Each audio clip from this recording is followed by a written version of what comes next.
الحمد لله رب العالمين والصلاة والسلام على أشرف الأنبياء والمرسلين وعلى آله وأصحابه وذرياته وآل بيته أجمعين أما بعد فأعوذ بالله من الشيطان الرجيم بسم الله الرحمن الرحيم يا أيها الذين آمنوا لا تلهكم أموالكم ولا أولادكم عن ذكر الله ومن يفعل ذلك فأولئك هم الخاسرون صدق الله العظيم وصدق رسوله النبي الأمين الكريم ونحن على ذلك لمن الشاهدين والشاكرين والحمد لله رب العالمين۔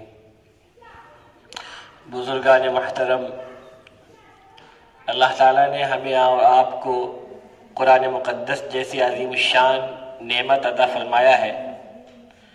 اگر ہم اس قرآن پاک کو پڑھیں، نہ صرف یہ کہ تلاوت بڑھ کے اس کے ترجمے پہ غور کریں، اس کے تفسیر پہ غور کریں، تو ہماری یہ دنیا بھی اچھی ہو اور ہماری آخرت بھی اچھی ہو اگر ہم نے اس پر مکمل طور سے اپنے آپ کو عمل پیرا کرنے کی کوشش کر لیا۔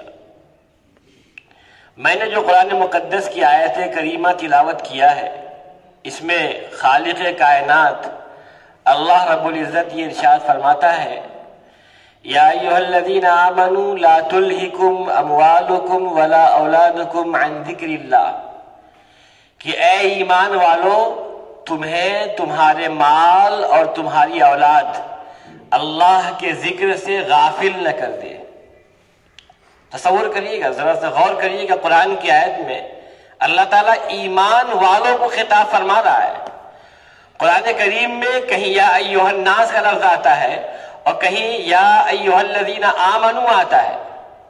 یا ایھا الناس تو تمام لوگ خطاب ہوتے ہیں، لیکن جب آمنو کہا جاتا ہے تو مراد ایمان والے ہوتے ہیں۔ یہاں ایمان والوں سے خاص کر کہا جا رہا ہے کہ یا ایھا الذین آمنوا لا تلہکم اموالکم ولا اولادکم عن ذکر اللہ، کہ ایسا نہ ہو اے ایمان والوں کہ تمہیں تمہارے مال اور تمہاری اولاد اللہ کے ذکر سے کہیں تمہیں غافل نہ کر دے۔ اگر ایسا ہو جاتا ہے، قرآن کہہ رہا وَمَن يَفْعَلْ ذَلِكَ فَأُولَئِكَ هُمُ الْخَاسِرُونَ، جو ایسا کرے گا وہ بہت گھاٹے میں ہے، وہی خسارے میں ہے، وہی گھاٹے میں ہے۔ یعنی معلوم کیا ہوا کہ انسان اپنے بارے میں تجزیہ کرتا رہے، اپنا غور کرتا رہے کہ ایسا تو نہیں کہ ہم اپنے اولاد کے چکر میں پھنس کر کے یا اپنے مال و متاع کے چکر میں پھنس کر کے کہیں ہم نے اپنے آپ کو اللہ کے ذکر سے غافل تو نہیں کر لیا۔ ایسا تو نہیں کہ ہم اسی میں کہیں الجھ کے رہ گئے۔ کہیں فرمایا کہ انما اولادکم اموالکم اولادکم فتنہ، کہ تمہارے مال اور تمہاری اولاد تمہارے لیے آزمائش کا سبب ہے۔ فتنہ مراد آزمائش کا سبب ہے۔ تو مال و متاع اور اولاد یہ بھی آزمائش کا سبب ہے۔ ایسا نہ ہو کہ انسان اسی میں الجھ کے رہ جائے، اپنی اولاد کے لیے ہم یہ بھی کر دیں، وہ بھی کر دیں، یہ بھی کر دیں اور یہ کر دیں، اور اپنی آخرت کو بھول جائیں، آخرت کی فکر نہ ہو، سب کچھ اسی میں الجھ کے رہ جائے گا ہماری، تو میری آخرت بگڑ جائے گی۔ قرآن نے بڑے واضح الفاظ میں خاص کر کے ایمان والوں سے مخاطب ہو کے فرمایا کہ وَمَن يَفْعَلْ ذَلِكَ فَأُولَئِكَ هُمُ الْخَاسِرُونَ، جو ایسا کرے گا وہی گھاٹے میں ہے۔ آگے پھر ارشاد فرمایا وَأَنفِقُوا مِمَّا رَزَقْنَاكُمْ مِن قَبْلِ أَن يَأْتِيَ أَحَدَكُمُ الْمَوْتُ، اور اپنے اس مال میں سے خرچ کرو اللہ کے راستے میں جو اللہ نے تم کو عطا فرمایا ہے۔ جو اللہ نے تمہیں مال عطا فرمایا ہے اس مال میں سے خرچ کرو، قبل اس کے کہ من قبل ان یاتی احدکم الموت فیقول رب لولا اخرتنی الى اجل قریب، قبل اس کے کہ تم میں سے کسی کے پاس موت آ جائے، موت کا فرشتہ آ جائے، پھر وہ کہے اے میرے پروردگار تھوڑی سی مہلت کیوں نہیں دے دیتے، آپ تھوڑی سی مہلت دے دیتے۔ ان یاتی احدکم الموت فیقول رب لولا اخرتنی الى اجل قریب، تم میں سے موت کسی کے پاس آ جائے پھر وہ کہے اللہ تھوڑی مہلت دے دیجئے، تھوڑا موقع اور دے دیجئے، رب کہے گا نہیں، پھر یہ موقع نہیں ملتا۔ وہ کہہ رہا ہے لولا اخرتنی الی اجل قریب، اے اللہ تھوڑی مہلت دے دیجئے، فاصدق، تاکہ میں صدقہ و خیرات کر لوں، واکن من الصالحین، اور میں نیک و صالح بن جاؤں۔ رب فرماتا ہے بڑے واضح الفاظ میں لن کے ساتھ فرمایا وَلَن يُؤَخِّرَ اللَّهُ نَفْسًا، لن یہ نفی کے لیے آتا ہے اور تاکید کے ساتھ میں آتا ہے، ہرگز نہیں، ہرگز نہیں، وَلَن يُؤَخِّرَ اللَّهُ نَفْسًا إِذَا جَاءَ أَجَلُهَا، کہ جب کسی کا موت کا وقت قریب آ جاتا ہے ایک لمحہ بھی اسے مہلت نہیں ملتی ہے۔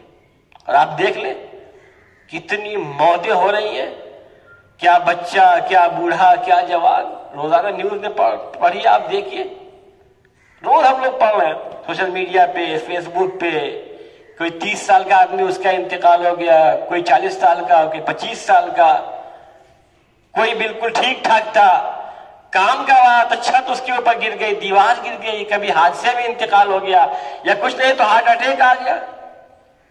تو طرح طرح سے موتیں تو آ رہی ہیں نا، اچانک موت آ رہی ہے۔ ابھی کل ایک خبر آئی کہ ایک صاحب سو رہے تھے اور سوتے میں ان کا انتقال ہو گیا،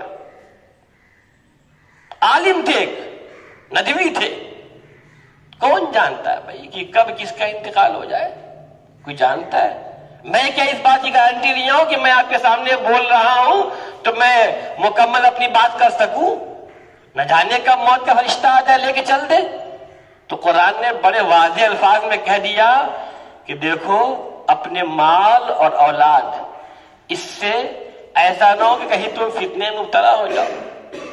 پہلے اپنے مال کو اللہ کے راستے میں خرچ کر لو جو خرچ کرنا ہے، ایسا نہ ہو جائے کہ کل جب موت قریب آئے تو تم کہو کہ تھوڑا سا اللہ تعالیٰ موقع دے دیجیے تاکہ ہم یہ سب صدقہ خیرات کر لیں۔ اب جب کرا نہیں، اب نہیں موقع ملے گا، پہلے کر لیتے اگر تو بے انتہا اجر تھا۔ رب فرما رہا من ذا الذی یقرض اللہ قرضا حسنا فیضاعفہ لہ اضعافا کثیرا، کون ہے جو اللہ کو قرض حسنا دینا چاہتا ہے، جو اللہ کو بہترین قرض دینا چاہتا ہے؟ من ذا الذی یقرض اللہ قرضا حسنا فیضاعفہ لہ اضعافا کثیرا، پھر اللہ تعالیٰ اس قرض کو لے کر کے کئی گنا بڑھا دے۔ فیضاعفہ لہ اضعافا کثیرا، اللہ اس قرض کو جو تو نے اللہ کو دیا، مطلب جو تو نے اللہ کے راستے میں خرچ کیا ہے، اللہ اس کو کئی گنا بڑھا دے۔ واللہ یقبض ویبسط والیہ ترجعون، اللہ جس کے لیے چاہتا ہے فراوانی کر دیتا ہے، رزق میں کشادگی کر دیتا ہے، اور جس کے لیے چاہتا تنگی کر دیتا ہے۔ وَإِلَيْهِ تُرْجَعُونَ، اور تم سب کو خدا ہی کے پاس لوٹ کے جانا ہے۔ دوسری جگہ فرمایا مَثَلُ الَّذِينَ يُنْفِقُونَ أَمْوَالَهُمْ فِي سَبِيلِ اللَّهِ كَمَثَلِ حَبَّةٍ أَنبَتَتْ 7 سَنَابِلَ فِي كُلِّ سُنبُلَةٍ 100 حَبَّةٍ، ان لوگوں کی مثال جنہوں نے اللہ کے راستے میں اپنے مال کو خرچ کیا، اس دانے کی مثال ہے كَمَثَلِ حَبَّةٍ أَنبَتَتْ 7 سَنَابِلَ، اس بیج کی مثال، اس دانے کی مثال ہے جس کو زمین میں ڈالا گیا، اس سے 7 بالیاں نکلی۔ انبتت 7 سنابل، ایک بیج سے، ایک دانے سے 7 بالیاں نکلی، اور ہر بالی میں 100 دانے، گویا کہ 700 تو ایسے ہی ہو گیا۔ فرمایا کہ مثل الذین ينفقون اموالهم فی سبیل اللہ كمثل حبة أنبتت 7 سنابل في كل سنبلة 100 حبة والله يضاعف لمن يشاء، اور اللہ جس کو چاہتا اور بڑھا دیتا ہے۔ یہ 700 تو ہے، یہ اللہ تعالیٰ اور چاہے تو بڑھا دیتا ہے۔ دوسری جگہ فرمایا الذين ينفقون أموالهم بالليل والنهار سرا وعلانية فلهم أجرهم عند ربهم ولا خوف عليهم ولا هم يحزنون، کہ وہ لوگ جو اپنے مال کو اللہ کے راستے میں خرچ کرتے ہیں، دن میں بھی اور رات میں بھی، چپکے سے بھی اور اعلانیہ طور پہ بھی خرچ کرتے ہیں، فرمایا گیا ان کے لیے کوئی ڈر اور خوف نہیں ہوگا، کوئی ڈر نہیں ہوگا، کوئی خوف نہیں ہوگا، وہ غمزدہ بھی نہیں ہوں گے۔ تو ایک طرف انسان کی موت کے وقت حسرت، افسوس کہ اللہ تھوڑی مہلت مل جاتی تو ہم یہ کام کر لیتے، لیکن دوسری طرف جو لوگ یہ کرنے والے ہیں انہیں بشارت دی جا رہی ہے کہ تمہیں کوئی خوف نہیں ہوگا، کوئی غم نہیں ہوگا۔ اب دیکھیے ہمارے اسلاف کو، حضرت عبداللہ ابن مبارک کو دیکھیے، کتنے بڑے محدث ہیں، کتنے بڑے فقیہ ہیں۔ حال یہ ہے ایک بندہ آتا ہے جس کے پاس 700 درہم کا قرض، انہوں نے اپنے منشی کو خط لکھا کہ جب یہ جائے اس کو 7000 درہم دے دو۔ منشی نے پوچھا تمہارے پاس کتنا قرض ہے؟ اس نے کہا کہ میرے پاس 700 درہم کا قرض ہے۔ تو کہا یہاں تو 7000 درہم لکھا ہوا ہے، لگتا ہے کہ لکھنے میں خطا ہو گئی ہے۔ اس نے تحریر واپس لکھ بھیجا، کہا کہ ذرا پوچھ کے آؤ کہ اس میں تو 7000 لکھا ہوا ہے۔ جب وہ خط لے کے واپس گیا تو حضرت نے لکھا کہ جیسے ہی تمہارے پاس یہ خط پہنچے ترنت اس کو 14000 درہم دے دو۔ تو اس نے کہا کہ حضرت کو، اس نے کہا کہ حضرت اس طرح سے اگر اپنے مال کو آپ لٹائیں گے تب تو پورا خزانہ آپ کا خالی ہو جائے گا، پورا مال ختم ہو جائے گا آپ کا۔ فرمانے لگے یا تو میں جو کہہ رہا ہوں وہ کرو یا پھر تم آ کے میری جگہ بیٹھ جاؤ۔ میرے نزدیک اس مال سے بڑھ کر کے اللہ کے نبی صلی اللہ علیہ وسلم کا وہ ارشاد ہے جس میں آپ نے فرمایا تھا کہ جس نے کسی مومن کو غیر متوقع طریقے سے خوش کر دیتا ہے اللہ اس کو معاف فرما دیتا ہے۔ کسی مومن کو خوش کر دیتا ہے غیر متوقع طریقے سے، اس کو امید نہیں تھی، ایک دم سے اسے خوشی مل گئی، اللہ اس کو مغفرت کر دیتا اس کی۔ تو کہا کہ میں نے جب لکھا تھا 7000 تو اس کو خبر نہیں تھی، لیکن جب 7000 کی خبر ہو گئی تو 14000 لکھا ہم نے۔ اسی طرح ایک سفر میں جا رہے تھے،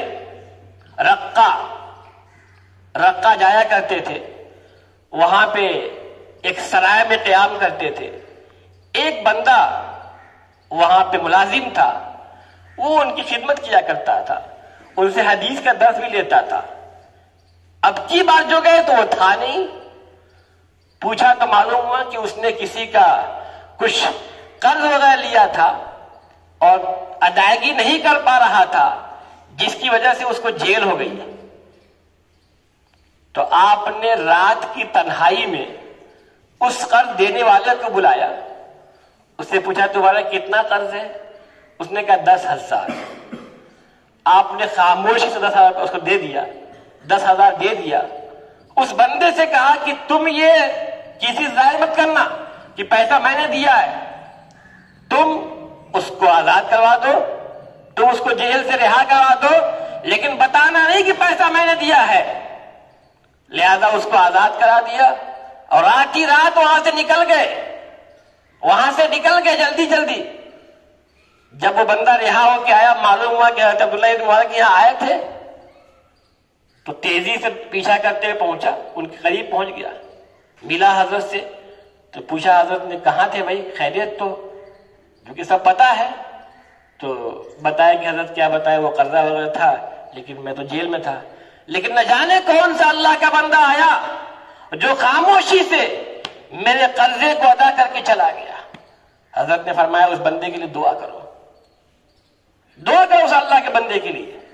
تو اس طرح سے لوگوں نے خاموشیوں سے کام کیا ہے، اخلاص کے ساتھ کام کیا ہے، اللہ کے راستے میں مال کو اس طرح خرچ کیا ہے۔ جب لوگوں کے دل کو خوش کیا جائے گا تو اللہ کی مدد بھی آئے گی۔